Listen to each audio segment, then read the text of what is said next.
Hi, I'm Rochelle, and you're listening to Box F1 Pod. I'm so sorry about the delay on this podcast. I've been traveling like crazy. I was in New York, where I went to my first Fashion Week event, where Lewis would fit right in, to be honest, and I pass as much judgment on everyone I saw as I pass every week on this podcast. I also ate a lot of food, not much Italian food, which is why I didn't post as much, but I ate a lot, and in the words of Jennifer Coolidge, I blew up in my dress. It's been a lot of food. I also asked every single bar I went into if they show F1, and they all said no and seemed personally offended that I would even ask, which I thought we were more progressive than that in America now. But now I'm in Nashville for work, and they might be more into motorsports here, but I don't know how they feel about F1. Probably how I feel about NASCAR. So all in all, lots of travel, but I'm squeezing this episode in because the hotel I'm staying at has a podcast room. And hey, of all the episodes to be late on, Monza is definitely the one. Do as the Italians do, eh? Okay, let's debrief the Monza Grand Prix. But first, it's time for our digital warm-up. Lap 1, off the grid. So after the race, Lando posted that he was in Amsterdam with Martin Garrix, and this whole time I've been talking about how F1 drivers seem to be like obsessed with DJs. I actually think it's the other way around. I think Martin is an F1 groupie, and he has a thing for Max and Lando. I'll post a video later where I was scrolling down my newsfeed, and it was a picture of Martin Garrix with Max, and then right after was a picture of Martin Garrix with Lando. And the dude just has no chill when it comes to F1 drivers.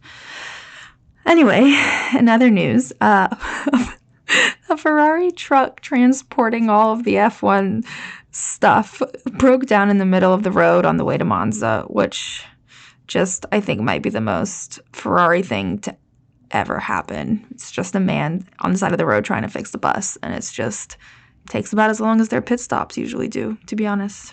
Anyway, lap 2 on the track.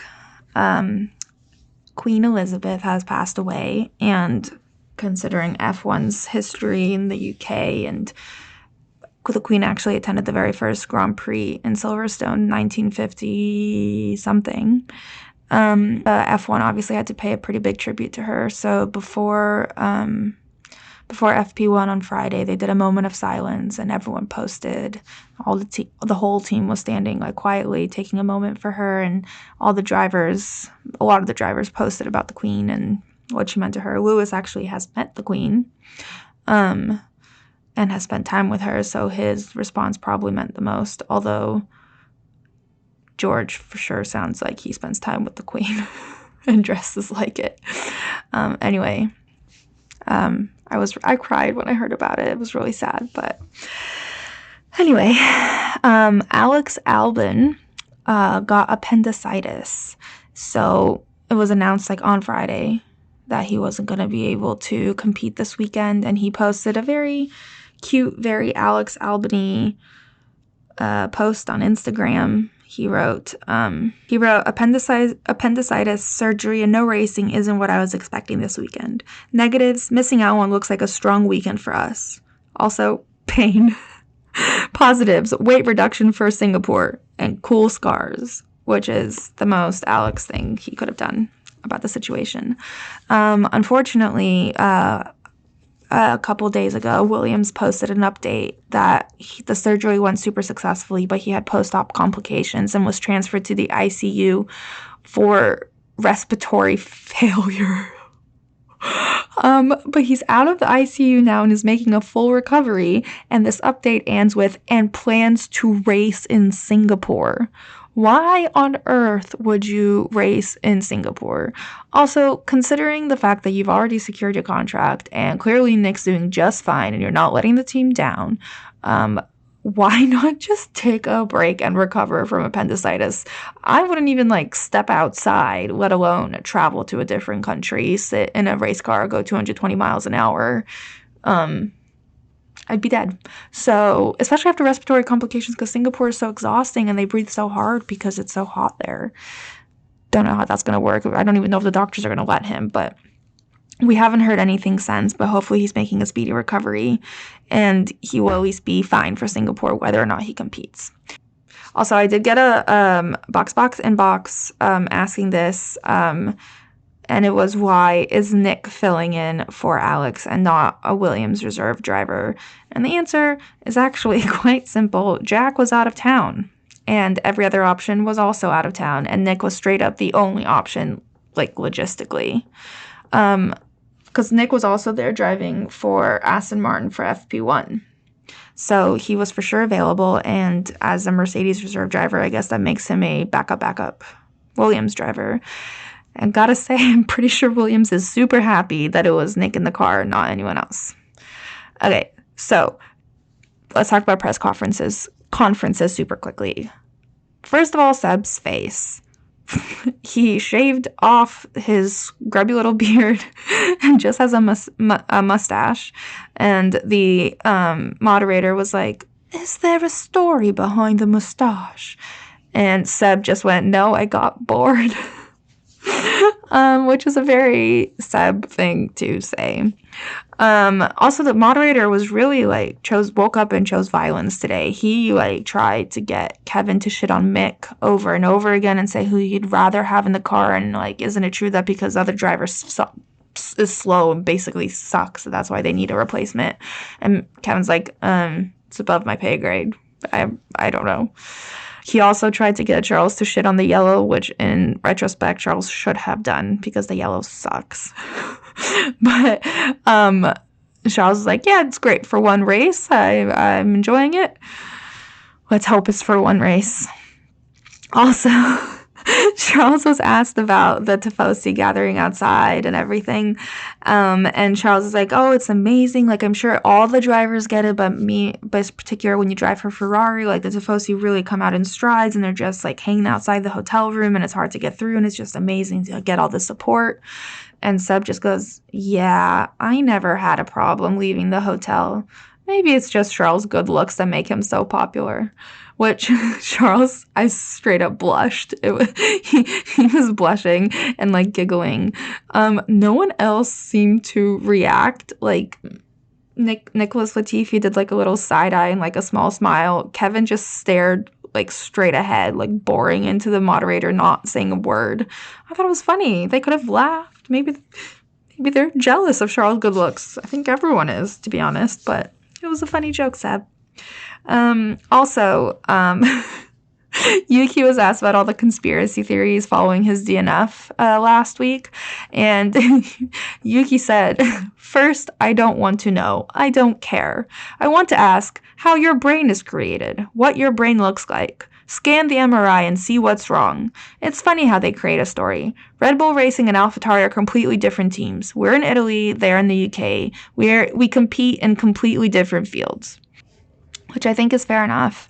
They do compete in different fields, and there was for sure no conspiracy theory going on last week, especially because there was absolutely no need to invoke any sort of requirements from anyone. So it was just ridiculous. Also, we had quite the celebrity gathering this week. There was Hugh Grant, there was Sylvester Stallone, there was Zlatan Ibrahimovic, the footballer, Gordon Ramsay, and my personal two favorite celebrities, Checo's father and Kimi. Kimi brought his whole family and was so great to see him again on the track. So, by the way, my friend attended the Grand Prix and said it was terribly organized. Shocker.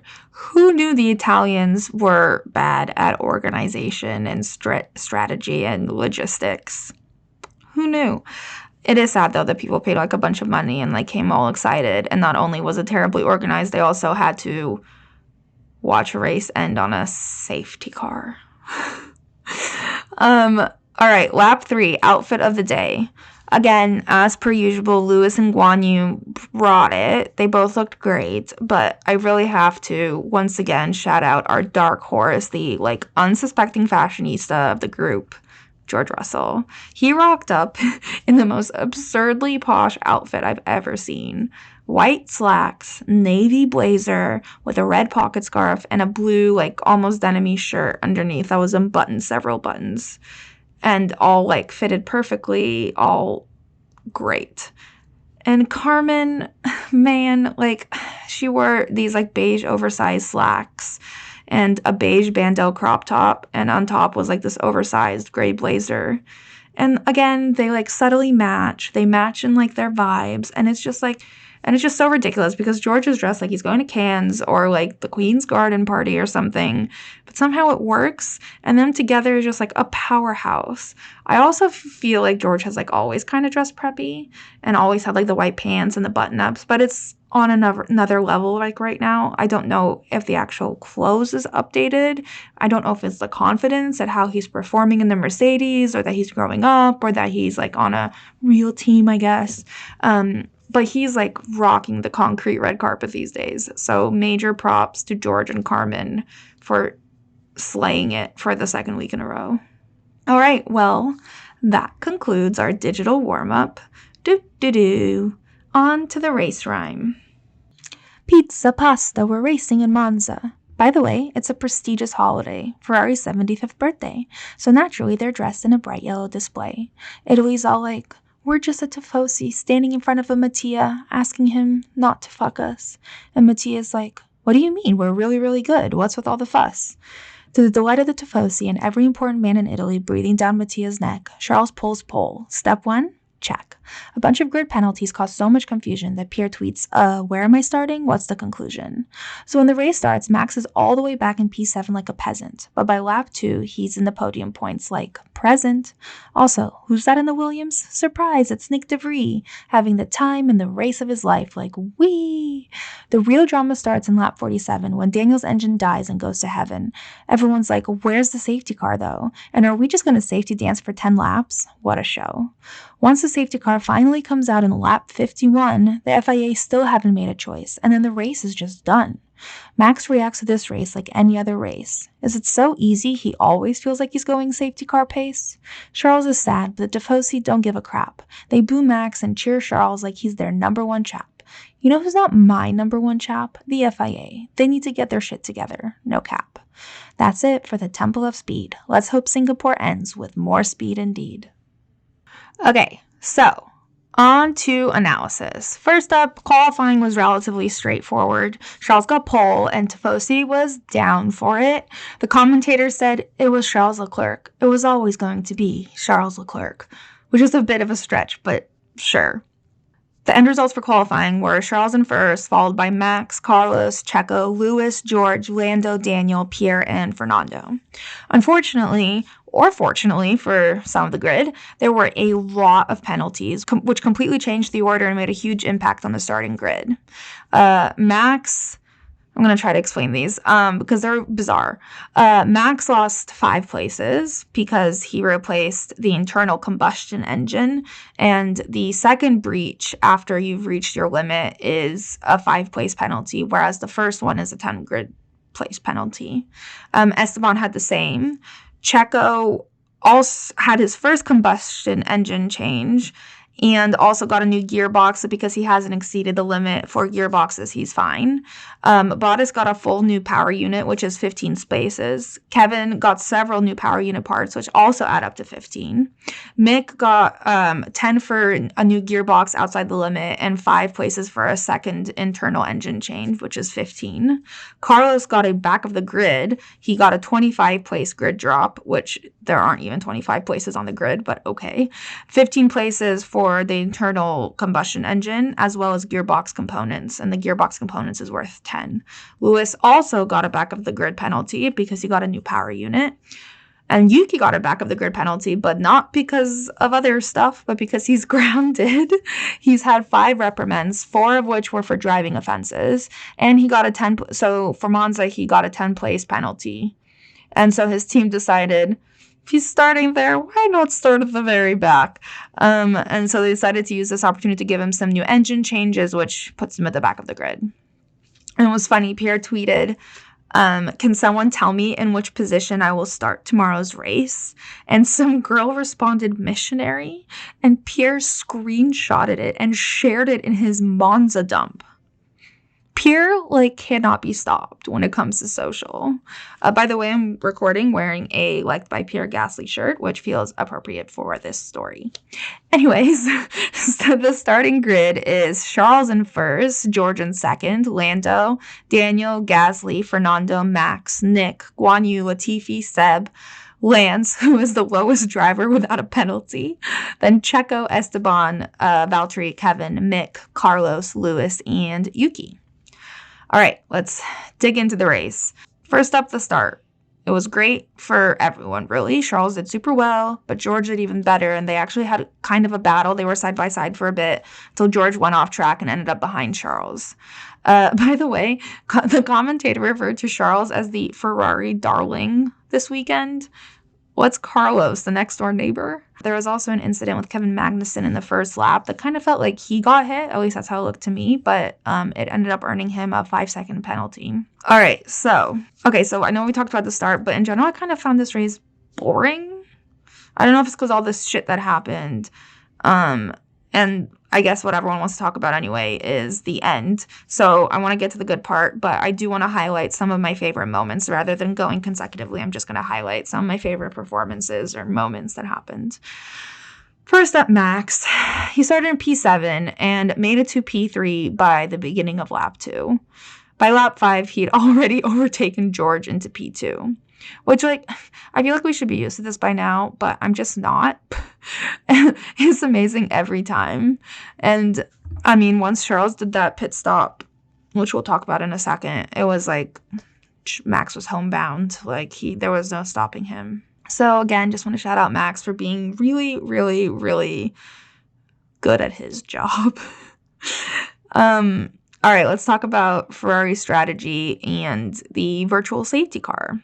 In Ferrari's defense, I do need to say they actually had a decent day in terms of fuck-ups. They've improved the way they phrase their communication on the radio, which I guess is progress. For example, they said, Charles, if Verstappen goes to plan C, we would like to go to plan B. Are you happy with that?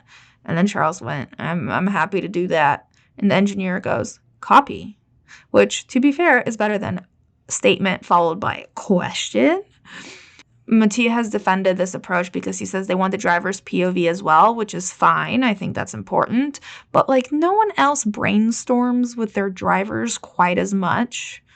So, I guess there's getting the driver's POV, and then there's literally having strategy sessions via comms mid-race.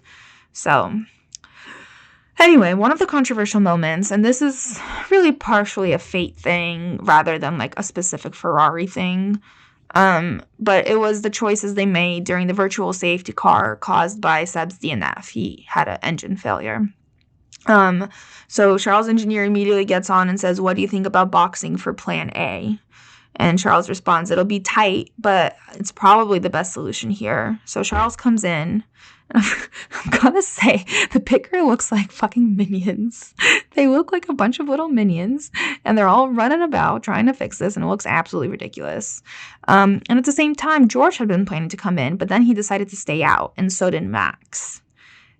And unfortunately, because no one else boxed during this VSC, Charles was still in the pit lane as the green flag came out, and he got kind of screwed. He came out right in front of Daniel, and he slid around a bit, and I guess it was sort of his fate to remain behind Max this entire race. Even if what happened at the end didn't happen, I don't think he would have overtaken Max, but it still kind of sucks, This is one of those, two roads diverge in a yellow wood, where they're almost panic strategizing, what do we do that will be so wacko that it might help us win this one race over Red Bull. And I guess shots in the dark and not Bloody Berries. What are they called? Hail Marys. Hail Marys are fine given where they are, but I'd like to see a bit more thought behind their strategy. All right, let's talk about Carlos. Carlos started in P18 and made his way up to P3 by lap 31, which is like beyond insane. And then he boxes, and Ferrari comes out, again, looking like little minions in their yellow outfits. And honestly, that's an insult to minions. Minion communication is far superior to Ferrari communication. But even though Carlos's pit stop was only 2.3 seconds, it puts him in P8. I don't know who to blame for this. Maybe he did need to pit. Maybe he has to pit. Maybe it was Ferrari, but it's just sad. He ended up working his way back up to P4, though, which isn't P3. It's not on a podium, but it's still insane considering he started at the back. All right. George, what is there to say about George except that George sometimes feels like one of those guys that exists and then just gets an award. Like, I know he's working hard. I'm not trying to detract from how hard he's working, but he's literally so consistent that he just rocks up in a blazer and white pants with his hot girlfriend, cruises around for a few laps, and then pops up on the podium. That's literally his life every week. Top 5 all the time, except, of course, lest we forget that one time he DNF'd. Never forget. But George is doing pretty great. Okay, let's talk about the man of the hour, Nyck de Vries. Obviously, everyone's talking about it, but I would be remiss not to mention him. His first ever F1 race, and he did outstanding, especially considering he's a Mercedes reserve driver, not a Williams reserve driver, and he had just driven an Aston Martin like a day before. To readjust and perform like this in a totally different car is so impressive. Side note, he was noted for erratic driving during the safety car, and he was called to see Stu, but he ended up keeping his points. So Nyck really did get his full F1 experience. He messed up in a way no one realized you could mess up, had to go talk to Stu, and then got to keep his points that he earned for his first F1 race, which is just all you could ask for. By the way, do you guys know that Nyck is 27? Like, he does not look like it. Also, I'm pretty sure he's a fuckboy, but in a good way, sort of. I like Nyck. I also like the video of him unable to get out of his car. Pierre comes over to congratulate him and then just walks off instead of helping him. And then a pit crew member comes and pulls him out like he's a baby. His hands are just up in the air like, help. Also loved his radio at the end where Yost congratulated him. And he goes, "Thank you, Yost, but fuck, my shoulders are dead." Which people talk about all the time, how like people who come into F1 from F2, F3, Formula E, I guess, are fit, but no one's shoulders are prepared for what they experience here. So good on Nyck. I'm glad he had such a great race, and I really hope we're going to see him again. Obviously, everyone's shouting around that he replaced Nicholas Latifi, especially considering how abysmally Nicholas Latifi performed in his own car for his own team compared to Nyck. But again, I think it's a money issue. If they can find a replacement for Nicholas Latifi's dad's funding, then I'm sure Nyck will be gone in a second. Or Nicky will be gone, and Nyck will come in. But we'll have to see. But Nyck de Vries is for sure a contender now for the drivers market for next year, I think. But he's 27. He looks like a child. Anyway, let's talk about the end of the race. Daniel was actually having a pretty good race, not like Monza 2021, but he for sure was having a great race. And then his engine just died, and he had to stop on like a rather narrow part of the track, so he was kind of in the way. So there's a yellow flag, and then a couple laps later, they announced a safety car. In lap 48, a safety car is announced. There's no safety car. The safety car only comes out in lap 51. By this point, the top 4 have all pitted. A lot of the rest of the grid have also pitted. The marshals seem to be in no rush or just strolling over slowly. Are the marshals Italian? Do they take local people to volunteer as marshals? Because that would explain a lot. They're just strolling over. They chill by the car. They can't move it. They need something to lift it. So they're just hanging about. The thing is, they're still driving slowly. They are driving slowly now behind the safety car. The cars need to be unlapped in order for the race to continue. We are nearing the end. And race control seriously just needed to decide if there should be a red flag to give the marshals a chance to get the car out of the way. But they needed to make a decision ASAP because there was so much to do in order to have at least one lap of racing. So with lap 51 is when the safety car comes out, and the race is only 53 laps. So the idea of a race restart is highly unlikely, but the drivers are still just safety dancing away, keeping their tires warm. And then the race is over. The race is just over. They show the chairman of Ferrari, John Elon, looking decidedly displeased. Like, he does not look happy. I don't think anyone is. It was just kind of weird. They showed Giacomo Agostini, who's a motorcycle road racer, and he's like standing in the pit box, just waiting to wave the flag.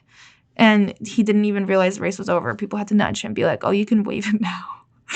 And it's just so anticlimactic. And it's Max's first one in Monza. He's still really happy. But to be honest, Max sounds exactly the same on the radio as he does after every other race. Like, is this how it feels for him every time? Like, he just finished behind a safety car? Like, that's how slowly everyone else seems to be going for him? That's, like, what it feels like. He's, like, happy, but he's just, like, averagely happy.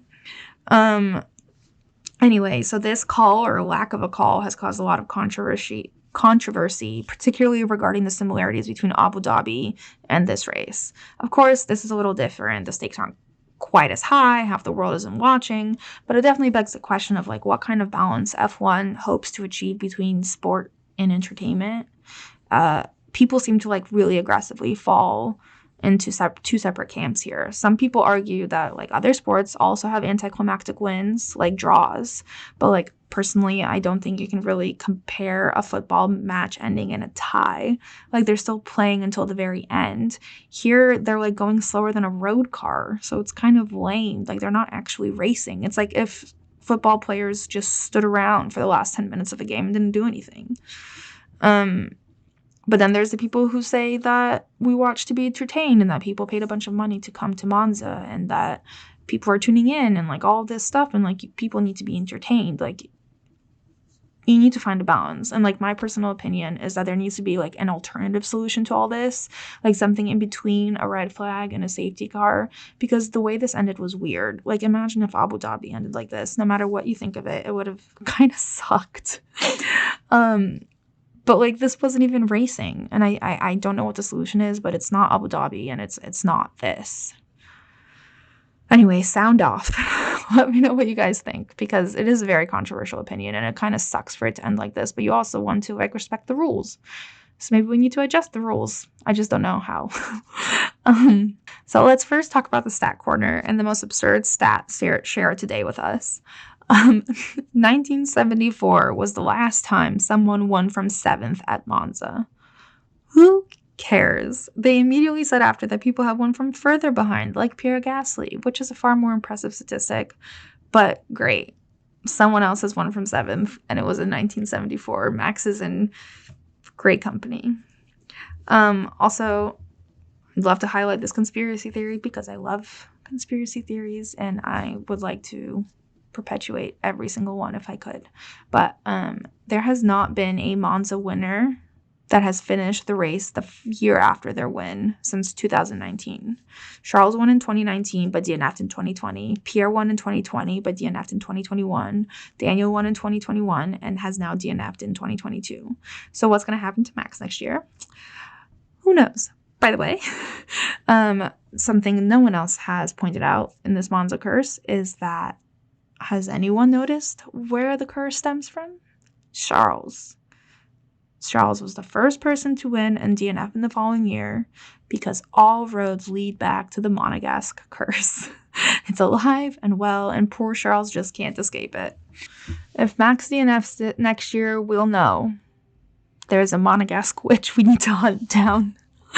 All right, the results. The race ended as follows. Max in first, Charles in second, George in third, Carlos in fourth, Lewis in fifth, Checo, who also got fastest lap, then Lando, Pierre, Nyck in ninth, and Guan Yu in 10th.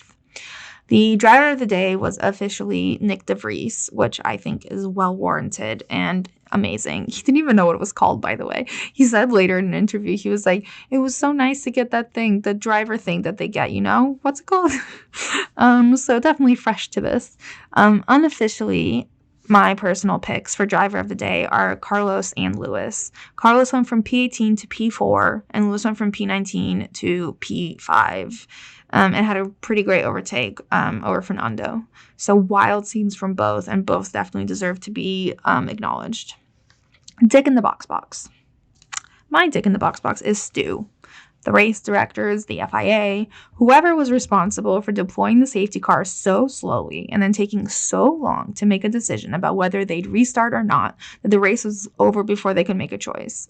I don't know if I agree that this is like a direct repeat of Abu Dhabi and proves that that race was rigged, but I do know that they need to make some changes, and they clearly haven't made any besides firing Masi, which was not the solution. It was like I don't know what it was, but it was pointless. So whoever's in charge of this, you're the dick in the box today. Figure your shit out. All right. The current standings are Max with 335 points, Charles with 219 points, Checo with 210, George with 203, Carlos with 187, Lewis with 168. And if Max wins next race, he wins the championship. Like full on. There's no going back. Constructors, Red Bull has 545 points, Ferrari has 406, Mercedes is 371, very quickly catching up to Ferrari. Alpine has 125, and McLaren has 107. Considering no Alpine score today, there might be a chance that McLaren catches up, although they still have that Daniel problem. Or it's their own problem that's reflecting on Daniel, but regardless. Not that Lando's doing that much better.